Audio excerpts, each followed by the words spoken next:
Wall Street has always been seen as a fortress, the home of money, of power, of the nation's confidence in itself. Banks stacked like stone fortresses, marble lobbies filled with gold fixtures, brokers rushing with papers in hand, clerks bent over ledgers. In 1920, it already symbolized America's reach and ambition, but just after noon on September 16th of that year, that image of invincibility was blown apart in an instant. A bomb went off in the heart of Wall Street, shattering buildings, tearing through crowds, and leaving 30 people dead and hundreds injured. The bomb was carefully planned, brutally effective, and to this day, no one has ever been held responsible. The scene that day looked ordinary until the moment it wasn't. A horse-drawn wagon rolled up to the corner of Wall and Broad Streets, directly across from the House of Morgan, the offices of J.P. Morgan and Company, the most powerful banking institution in the country at the time. People barely noticed the cart. It blended in with the regular traffic of wagons and delivery horses moving through the district. Just after 12 p.m., when clerks and messengers poured into the streets for their lunch breaks, the wagon exploded with a force that stunned even seasoned police officers. The blast was deafening. Shrapnel made from iron sash weights packed inside the bomb shot through the air like bullets. Glass windows shattered for blocks. People were hurled to the ground. Some were killed instantly, others left maimed and bleeding in the street. The horse pulling the wagon was obliterated, leaving almost nothing behind. Smoke filled the narrow streets as office workers screamed, scrambled, and stumbled away from the epicenter. For those who rushed to the scene, the sight was gruesome. Bodies torn apart, sidewalks covered in debris and blood, and buildings scarred by the blast. The financial district looked like a battlefield. The immediate assumption was that the bombing was no accident. The House of Morgan was the obvious target. J.P. Morgan himself was in Europe at the time, but his bank represented American finance, capitalism, and global reach. The timing, just after noon, when crowds were thick, seemed deliberate. Investigators quickly began piecing together what little evidence they could find. They discovered fragments of the wagon, bits of the horse, and pieces of iron that had been turned into shrapnel. Flyers were found in a nearby mailbox carrying a chilling message: "Free the political prisoners, or it will be sure death for all of you." That clue pushed investigators toward anarchist groups, particularly Italian radicals known as the Galleanists.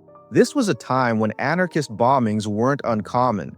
In 1919, just the year before, a series of anarchist bomb attacks had targeted government officials, judges, and even the home of U.S. Attorney General A. Mitchell Palmer. The Wall Street bombing fit the same style. A simple but devastating bomb, timed for maximum casualties, meant to send a message. One name surfaced repeatedly: Mario Buda, an Italian anarchist closely associated with Luigi Galleani, the leader of the radical group. Buda had experience with explosives, and the method used on Wall Street mirrored techniques seen in earlier bombings. But Buda slipped away. He boarded a ship back to Italy not long after the bombing, and no charges were ever filed against him. The lack of hard evidence meant the theory remained just that, a theory. Other suspects were questioned. One was Edwin Fisher, a lawyer with a history of erratic behavior who had allegedly warned friends to stay away from Wall Street in the days before the bombing. When confronted, he claimed he had received the warnings through the air. Authorities eventually dismissed him as mentally unstable, not a genuine conspirator. Fisher faded from the investigation, leaving the case with no solid leads. The Bureau of Investigation, which later became the FBI, threw itself into the case. Agents interrogated anarchists, raided meeting halls, tracked down immigrants thought to have radical sympathies. They even looked into the possibility of Soviet involvement, since this was the early era of the Red Scare.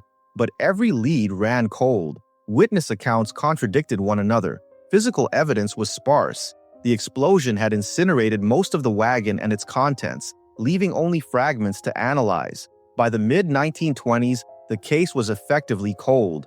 Meanwhile, Wall Street itself didn't slow down. The day after the bombing, the New York Stock Exchange was open for business. Workers cleaned up the debris, boarded up broken windows, and life went on. It was a deliberate act of defiance, a message that the financial heart of America would not be paralyzed by fear. But beneath the resilience was unease. If the most secure, powerful bloc in America could be bombed in broad daylight, what did that say about the state of the nation? The bombing killed 30 people and injured around 300 more. Most of the victims were not financiers or bankers, but everyday clerks, messengers, and office workers caught in the wrong place at the wrong time. For their families, the explosion wasn't a political act or an attack on capitalism. It was personal tragedy. Many of the dead were young, some immigrants who had come to New York for opportunity, only to die on the city's most famous street. The damage was severe. The facade of the J.P. Morgan building was scarred with shrapnel marks that can still be seen today. Buildings nearby had their windows blown out.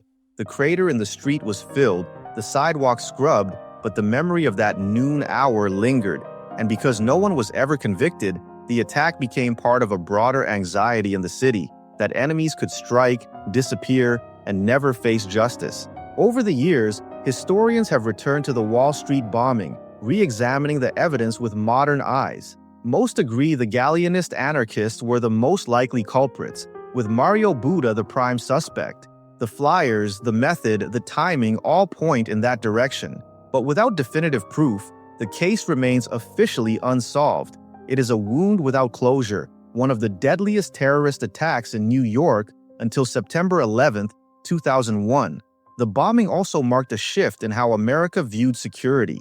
It fueled suspicion of immigrants, especially Italians, and added momentum to the Red Scare crackdowns of the 1920s.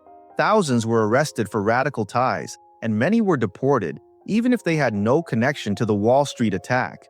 The case gave the government justification to expand surveillance, to tighten immigration rules, and to cast suspicion on anyone outside the mainstream.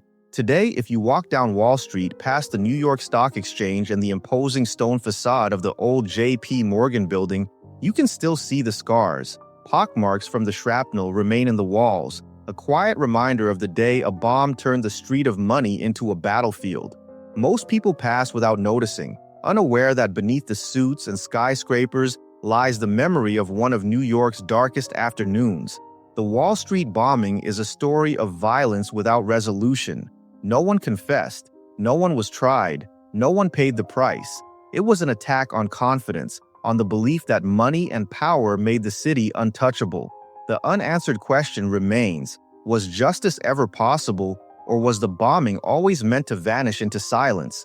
What's certain is that the explosion marked New York forever. It showed that even the heart of American finance could bleed. It proved that power doesn't make you invincible, and it left behind a haunting truth. Sometimes even the loudest crimes echo into history without an ending.